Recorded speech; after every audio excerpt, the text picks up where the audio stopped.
Hi and hello friends, welcome to our channel DK Production. நான் தான் Dinesh come பேசுகிறேன். எல்லோரும் எப்படி இருக்கீங்க? பட் நான் இன்னும் ஃபுல்லாக ஹாப்பியாக இல்லைன்னு சொல்லலாம். அதுக்கு காரணம் இன்றைக்கி நடந்த ஒரு நிகழ்வு என் மனசை உருக்கிடுச்சுன்னே சொல்லலாம். என்னென்னா உங்கள் எல்லாத்துக்குமே தெரிஞ்சிருக்கும். இன்றைக்கி நியூஸ் என்னென்னு பார்த்தீங்கன்னா கரூரில் கிட்டத்தட்ட ஒரு 9 உயிரிழப்பு இருந்தது. இப்போ 30 ஆச்சு. இப்போ 30லேருந்து 50 இப்போ 60 ஆயிடுச்சு. ஸோ இந்த 60 உயிரிழப்பு பற்றி தான் இன்றைக்கி ஒட்டுமொத்த சோசியல் மீடியா அண்ட் ஒட்டுமொத்த இந்தியாவுமே பார்த்தீங்கன்னா இதை பற்றி தான் பேசிகிட்டு இருக்குன்னே சொல்லலாம். ஸோ அந்தளவுக்கு ஒரு பிரேக்கிங் நியூஸ் நம்ம கரூரில் நடந்திருக்குன்னே சொல்லலாம். ஸோ அதை பற்றி தான் இன்றைக்கி நம்ம ஃபுல்லாக டீட்டெயில்டாக பார்க்க போகிறோம். இன்றைக்கி அந்த மாநாட்டுக்கு நானும் தான் போயிருந்தேன். நீ மாநாடுன்னு சொல்லலாம். அது ஒரு சாதாரண பப்ளிக் விசிட் தானே, அது எப்படி மாநாடுன்னு சொல்லலாம்னு சொல்லி கேட்பீங்க. அது மாநாடு அளவுக்கு கூட்டங்க. அது அவங்களுக்கு தெளிவாக அந்த வீடியோ நான் உங்களுக்கு எக்ஸ்பிளைன் பண்ணுறேன், சரிங்களா? அதுக்கு முன்னாடி நம்ம வீடியோக்கு புதுசாக வரவங்களா இருந்தால் இந்த வீடியோ கொஞ்சம் பாருங்கள், சரிங்களா? இது நான் லைக்குக்கோ சப்ஸ்கிரைப்க்கோ ஷேருக்கோ இந்த வீடியோவில் நான் பண்ணல. ஸோ எனக்கு பண்ணணும்னு தோணுச்சு. ஸோ இங்கே தோணுச்சு, அதை நான் இங்கே பண்ணுறேன். ஓகேவாங்க? அதாவது ஒரு கிட்டத்தட்ட வியாழன் வெள்ளிக்கிட்ட நம்மளோட குஷி ஆனந்த் அவர்கள் பார்த்திங்கன்னா கரூருக்கு நம்ம எந்த பிளேஸில் நம்ம மாநாடு நடத்த போகிறோம் அப்படின்னு சொல்லிட்டு போலீஸை பர்மிஷன் கேட்ட இடத்த அவங்க தரல. ஃபஸ்ட்டு ட்ராபேக் அது. சரி ஓகே விடு, பரவாயில்ல, ஒன்றும் பிரச்சனை இல்லை, அவங்க கொடுத்துருக்க இடத்துல நம்ம பண்ணலான்னு சொல்லிட்டு தமிழக வெற்றி கழகம் பார்த்திங்கன்னா அவங்க காவல்துறை கொடுத்த இடத்தை சூஸ் பண்ணி அவங்க அதுக்கான ப்ராசஸ் எல்லாம் ஆரம்பித்ததுக்கப்புறம் பார்த்திங்கன்னா இன்றைக்கி நானும் தான் மீட்டிங் போயிருந்தேன். ஒரு கிட்டத்தட்ட ஒரு 3 மணிக்கு நான் ஆரம்பிச்சிலேருந்து கிளம்பி 1 ஹவரில் போகிறப்ப அப்போ பார்த்திங்கன்னா க்ரௌடு ஃபுல்லாகிடுச்சு. கரூரே பார்த்திங்கன்னா ஃபுல் அண்ட் ஃபுல் மக்கள் வெள்ளமாகவே இருந்தாங்கன்னே சொல்லலாம். அந்தளவு ஒரு க்ரௌடாகிடுச்சு. ஸோ அப்படி இருக்கப்போ நானே விஜய் நான் பார்க்கலாம், எப்படியாச்சும் பார்த்துடணும், இத்தனை நாள் நம்ம திரையில் பார்த்துருக்கோம், இன்றைக்கி நம்ம நேரில் பார்த்துடணும் அப்படிங்கிற ஒரு எண்ணத்தில் தான் போயிருந்தேன். அதுக்கப்புறம் அதையும் தாண்டி நான் விஜய் நான் பார்க்கும்போது பார்த்திங்கன்னா விஜய் நான் வர வரைக்கும் மட்டும்தான் போலீஸ் பாதுகாப்பு எல்லாமே. விஜய் நான் வந்ததுக்கப்புறம் பார்த்திங்கன்னா ஃபுல் அண்ட் ஃபுல் க்ரௌடு மட்டும் தான். ஏன்னா அதெல்லாம் இப்போ நிறைய பேர் சொல்கிறாங்க, ஏன்னா பைத்தியக்காரத்தனமாக இருக்குது, உங்கள் ரசிகர்கள்லாம் உங்களாலே கண்ட்ரோல் பண்ண முடியல, அவன் பாட்டுக்கு இப்படி வண்டியில் ஏறுறான், வண்டி குறுக்கால விடுறான் அப்படிலாம் சொல்லிட்டு இருக்காங்க. அதுக்கெலாம் ஒரே ஒரு காரணம் என்னென்னா அவன் மேலே இருக்க பாசம். அதாவது உலகத்தில் நம்ம எல்லா விஷயத்தையும் கண்ட்ரோல் பண்ணலாம், ஆனால் எமோஷன்ஸ் மட்டும் தயவு செஞ்சு கண்ட்ரோல் பண்ணவே முடியாது. யாராலுமே அவளுக்கு உள்ளேருந்து ஒரு எக்ஸ்ப்ரெஷன்ஸ் எமோஷன்ஸ் இதை யாருமே கண்ட்ரோல் பண்ண முடியாது. அப்படிப்பட்ட அந்த ஒரு எமோஷன் தான் இன்றைக்கி விஜய் நான் பார்க்குறக்கா எல்லாத்தையும் வர வைக்குது. ஸோ வர வச்சுட்டு இருக்குது. ஸோ அதான் ஒரு ஃபர்ஸ்ட் ஆஃப் ஆல் மெயின் தாட்டே அதான், சரிங்களா? அதை முதல்ல புரிஞ்சுக்குங்க. சும்மா பைத்தியக்காரத்தனமாக வரான் போகிறான் அப்படின்லாம் இல்லை. அது ஒரு எமோஷன், அண்ணா மேலே இருக்க ஒரு எமோஷன். ஸோ அந்த ஒரு எமோஷனில் தான் இன்றைக்கி எல்லாருமே பார்க்க வராங்கன்னே சொல்லலாம். அதுக்கப்புறம் பார்த்திங்கன்னா விஜய் நான் பார்த்ததுக்கப்புறம் பார்த்திங்கன்னா ரொம்ப ஹாப்பியாகவே இருந்துச்சுன்னே சொல்லலாம். அப்புறம் விஜய் நான் பார்த்ததுக்கப்புறம் நானும் கிளம்பிட்டேன். ரொம்ப க்ரௌடாக இருக்குன்னு சொல்லிட்டு நானும் கிளம்பி வீட்டுக்கு பார்த்தாம சேஃபாக வீட்டுக்கு வந்துட்டேன்னே சொல்லலாம். அதுக்கப்புறம் பார்த்திங்கன்னா விஜய் நான் பேச ஆரம்பித்ததுக்கப்புறம் பார்த்திங்கன்னா கரண்ட்டு கட் பண்ணிட்டாங்க. ஓகேவாங்க?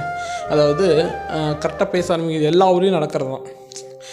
கேட்டால் இல்லை தாவிக்கா உறுப்பினர்கள் பார்த்திங்கன்னா அங்கே ஏறுறாங்க, மரத்தமலை ஏறுறாங்க, தொண்டர்கள் பார்த்திங்கன்னா அது சேர்றாங்க, இது பண்ணுறாங்கன்னு சொல்லி சொல்கிறீங்க. சரி ஓகே, கரெக்டாக கரண்ட்டு கட் ஆகிடுது. அப்புறம் அவ்வளோ இன்றைக்கி கிட்டத்தட்ட 1.5 லட்சம் பேர் இன்றைக்கி கரூரில் கூடியிருக்காங்கன்னே சொல்லலாம். அந்தளவுக்கு ஒரு கிராண்டான ஒரு மாஸ் என்ட்ரினே சொல்லலாம் இன்றைக்கி நம்ம கரூரில். அப்படிப்பட்ட அந்த 1 லட்சம் பேர் கூடுற இடத்துல கரண்ட்டு போடுறப்போ என்ன ஆகுதுன்னா மைக் இருக்குது பார்த்தீங்களா, பேசுகிற மைக் பார்த்திங்கன்னா ஸ்டக் ஆகுது. ஸோ அவர் என்ன பேசுகிறாங்கிறது புரியாமல் மக்கள் எல்லாம் முன்னாடி வர ஆரம்பிக்கிறாங்க. முன்னாடி அவர் பேசுறது கேட்கணும்னு வராங்க. அப்புறம் மைக் சரியாயிருது. அப்படி எல்லாம் ஒன்று சேரவோ பார்த்திங்கன்னா மூச்சு திணறல் இந்த மாதிரிலாம் ஏற்பட்டு இந்த சில விபத்துக்கள் நடந்திருக்கதாகவும் சொல்கிறாங்க. இன்னொரு கட்டத்தில் என்ன சொல்கிறாங்கன்னா, நம்ம மக்கள் தன்னோட கருத்துக்களை பதிவிடுறப்போ இது ஒரு குறிப்பிட்ட ஒரு பார்ட்டியோட சதி, இது குறிப்பிட்ட ஒரு நம்பரோட சதி அப்படின்னு சொல்லி சொல்கிறாங்க. இது எந்த அளவுக்கு ஒரு உண்மைங்கிற ஒரு விஷயம் எனக்கு தெரியல.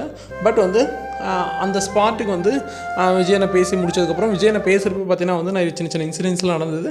அப்போ விஜயனை பார்த்திங்கன்னா வாட்டர் பாட்டில்ஸ்லாம் கொடுத்த வீடியோஸ் நீங்கள் எல்லாமே பார்த்துருப்பீங்க. அவர் பேசும்போதே அவர்கள எக்கச்சக்கமான தடங்கள், நிறைய பேருக்கு உடம்பு சரியாக போச்சு, அந்த மாதிரி எக்கச்சக்கமான தடங்கள் வந்துச்சு. ஸோ அதெல்லாம் தாண்டி பார்த்திங்கன்னா ஒரு வாட்டர் பாட்டில் கொடுக்குறது எல்லா விஷயம் பண்ணார். இன்றைக்கி நான் சொல்கிறது எல்லாமே நான் நேரில் பார்த்த ஒரு விஷயங்கள் எல்லாமே நீங்கள் உங்களுக்கு ஷேர் பண்ணுறேன், சரிங்களா? அதுக்கப்புறம் பார்த்திங்கன்னா அதெல்லாம் பார்த்துட்டு போயிட்டாரு. அவர் போன கொஞ்ச நேரத்துலேயே பார்த்திங்கன்னா இந்த மாதிரி உயிரிழந்துட்டாங்க அப்படின்னு சொல்லி ஒரு நியூஸ் ஃப்ளாஷ் ஆகுது நியூஸில். ஸோ அப்படி ஃப்ளாஷ் ஆனதுக்கப்புறம் பார்த்திங்கன்னா உடனே அந்த கருவில் இருக்கிற ஒரு முக்கியமான ஒரு நபர் பார்த்திங்கன்னா அங்கே வராங்க. அங்கே நான் அவங்க பேர்லாம் சொல்ல விரும்பல சரிங்களா. அவர் வந்து வராரு, பார்க்குறாரு, உடனே வந்து ஹாஸ்பிட்டல் கூப்பிட்டு போகிறாங்க. அப்புறம் ஹாஸ்பிட்டல் வந்து பார்க்குறாங்க. 10 பேர் வந்து தனியார் மருத்துவமனையிலையும் 10 பேர் வந்து கவர்மெண்ட் ஹாஸ்பிட்டலையும் வந்து கூப்பிட்டு போய் பார்க்குறாங்க. ஸோ வந்து எல்லாமே ஓகே, நார்மலாக போயிட்டுருக்குது. அதுக்கப்புறம் பார்த்திங்கன்னா வந்து முதலமைச்சர் அறிவிக்க விடுறாங்க. ஆனால் வந்து இந்த கூட்டத்தில் பார்த்திங்கன்னா வந்து எல்லாருமே மோஸ்ட்லி சொல்கிற ஒரு தாட் என்ன வந்து, இது குறிப்பிட்ட ஒரு அரசியல் பின்னோக்கத்துக்காக செய்யப்பட்ட ஒரு விஷயம்தான். அதே சமயத்தில் ஏன் இது பண்ணாங்கன்னு கேட்டால் வந்து எல்லா இடத்துலையும் பார்த்தீங்கன்னா இந்த கட்சி பார்த்தீங்கன்னா அந்த கட்சியை பற்றி பேசிகிட்டே இருந்திருக்கு. ஸோ அதை வந்து ஒரு ஈகோ வந்து அதிகமாகிடுச்சு. அந்த ஈகோ வந்து பழிவாங்கிறதுக்காக மட்டுமே தான் இது பண்ணப்பட்ட ஒரு பிளானடு சதி அப்படின்னு சொல்லியிருக்காங்க. ஏன்னா வந்து நம்ம கரூர் திருச்சிலாம் வந்து ஒரு சில பேர் தன்னோட கோட்டையாக வச்சுருக்காங்க. அந்த கோட்டையில் யாரும் ஓட்டை போட்டக்கூடாது அப்படிங்கிற ஒரு நோக்கத்தில் தான் இந்த ஒரு விஷயத்தை பண்ணியிருக்காங்கிறது தெளிவாக தெரியுது. ஓகேவாங்க. ஆனால் நம்ம இதெல்லாம் வந்து எவிடன்ஸ் இல்லாமல் நம்ம எதுவுமே வெளியே சொல்ல முடியாது சரிங்களா. அதனால் பார்த்திங்கன்னா வந்து ஆனால் என்ன தான் இருந்தாலும் பார்த்திங்கன்னா வந்து இந்த மாதிரி ஒரு 60 உயிர் கூட விளையாடுறதுங்கிறது ஒரு ரொம்ப ஒரு கொடூரமான ஒரு செயல்னே சொல்லலாம். அந்தளவுக்கு ஒரு கொடூரமான ஒரு செயல். அதே சமயத்தில் பார்த்திங்கன்னா வந்து அவங்க குழந்தைகளை கூப்பிட்டு வரக்கூடாதுன்னு சொல்லியிருக்காங்க. ஆனால் நிறைய பேர் அதேமாரி கூப்பிட்டு வந்திருக்காங்க. ஒரு 2 வயசு குழந்தை நான் பார்க்குறேன். விஜய் நான் வரப்போகும்போது பார்த்திங்கன்னா அவங்க தோலில் வந்து வச்சுருக்காங்க. வச்சதுக்கப்புறம் நான் சிரிக்குது. எப்போ விஜயனாக்கு இருக்கிற வந்து ஒரு மேக்னெட்டிக் அட்ராக்ஷன் போல் அது குட்டீஸ்லேருந்து பார்ட்டிஸ் வரைக்கும் எல்லாத்தையுமே இழுக்குது. அந்தளவுக்கு வந்து ஒரு மேக்னெட்டிக் பவர் அவுட் இருக்குது. ஸோ பார்த்தீங்கன்னா வந்து அப்படி அந்த குழந்தைங்களோட சந்தோஷத்தை பார்த்து நம்ம எப்படி கிடைக்க முடியும். அதே சமயத்தில் பார்த்திங்கன்னா வந்து காவல்துறையாக இருக்கட்டும், அதே சமயத்தில் வந்து சில கவர்மெண்ட் அதிகாரிகளாக இருக்கட்டும், இல்லை அரசியல்வாதிகளாக இருக்கட்டும், ஒரு குறிப்பிட்ட கூட்டத்தை மட்டும்தான் கூட்டணும் அப்படின்னு சொல்கிறாங்க. அதை எப்படி நீங்கள் கண்ட்ரோல் பண்ண முடியும்? திடீர்னு வந்துட்டாங்க, இல்லை நீங்கள் வரக்கூடாது, என்ன பார்க்கக்கூடாது அப்படின்னு சொல்லிட்டு அவர் பேச முடியுமா? இன்றைக்கி வந்து விஜய் பார்க்க தான் இன்றைக்கி எல்லாருமே வந்திருக்காங்க. ஸோ வந்து விஜய் வந்துட்டு 60 பேர் தான் கவுண்ட் பண்ணுங்கள், எத்தனை 60 பேர் இருக்கீங்களா, ஓகே இந்த 60 பேத்துக்குள்ளே ஒருத்தர் கூட அதிகமாக வரக்கூடாது, எல்லாம் கிளம்புங்க, இந்த அங்கே இருக்கவங்களாம் கிளம்புமா அப்படின்னு சொல்ல முடியுமா?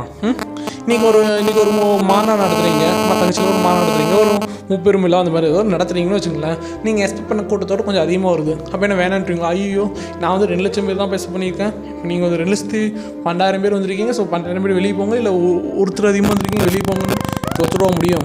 எதுக்காக வராங்க? வரவங்கள எப்படி கண்ட்ரோல் பண்ணுமேன்னு தான் பார்க்கணுமே தவிர வந்து கிட்ட இவ்வளோ தான் வரணும், இதுக்கு மேலே வரக்கூடாது, இதுக்கு மேலே வந்தால் ப்ராப்ளம் ஆயிரும் அப்படின்லாம் சொல்கிறதுனால என்ன யூஸ் இருக்குன்னு சொல்லி எனக்கு சுத்தமாக தெரில எனக்கு சரிங்களா.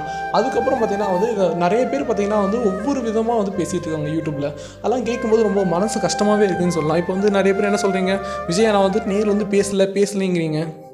அவர் ப்ரெஸ் மீட்டில் வந்து பார்த்தா அவரே வந்து மனசு உடைஞ்சு போயிருக்காரு அப்படிங்கிற ஒரு தாட்டை பார்த்தீங்கன்னா அவர் வந்து பதிவு செஞ்சுருக்காரு. அப்படிங்கிறப்ப வந்து பேசலைன்னா அவர் வந்து நீங்கள் மீடியா முன்னாடி போய் இன்னொன்னே அவங்க மீடியாஸ் நீங்களாம் என்ன கேட்பீங்க, சார் இந்த மாதிரி உங்களை பார்க்க வந்தவங்க இறந்துட்டாங்க, நீங்கள் சென்னை போகிறீங்க வந்து பார்க்க வேண்டியதானேன்னு சொல்லிட்டு ஆல்ரெடி நொந்து போயிருக்க மனசுன்ட்ட போயிட்டு அத்தனை கொஷினுக்கு எப்படி அவர் ஆன்சர் பண்ணுவார் சொல்லுங்கள் பார்க்கலாம். அதுக்கான பதிலையும் சொல்லிட்டாரு. மிக விரைவில் பார்த்தீங்கன்னா வந்து அவர் அந்த குடும்பங்களுக்கு தேவையான என்னென்ன செய்யணுமோ அதெல்லாம் கரெக்டாக செய்வார் சரிங்களா. நீங்கள் வந்து அதை பற்றியில் எதுவும் பேசிகிட்டு இருக்காதீங்க.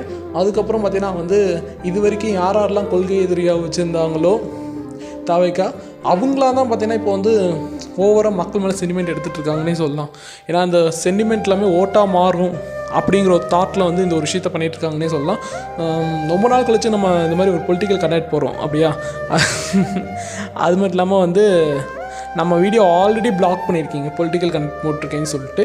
ஸோ இந்த தடவை வந்து தெரில, மேபி இந்த வீடியோ ரிலீஸ் ஆனதுக்கப்புறம் நிறைய பேர் வந்து ட்ரோல் பண்ணலாம், what ever relatives okay. But உண்மை என்னென்னு உங்களுக்கு நல்லா தெரியும்.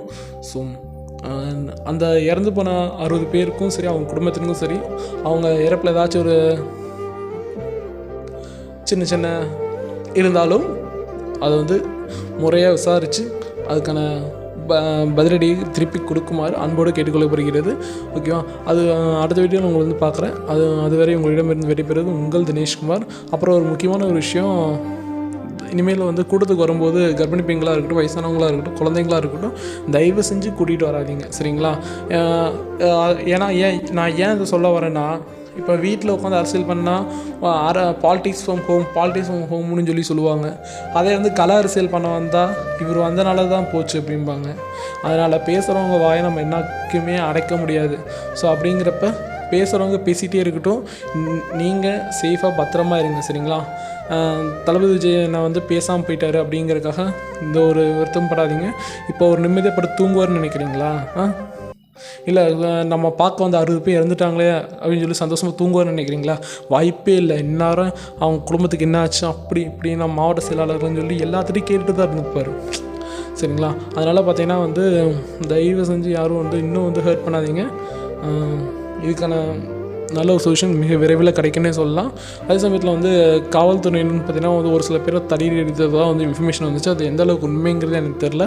ஸோ வந்து ப்ளீஸ் வந்து அந்த மேலே கொஞ்சம் ஆக்ஷன்ஸ்லாம் அவாய்ட்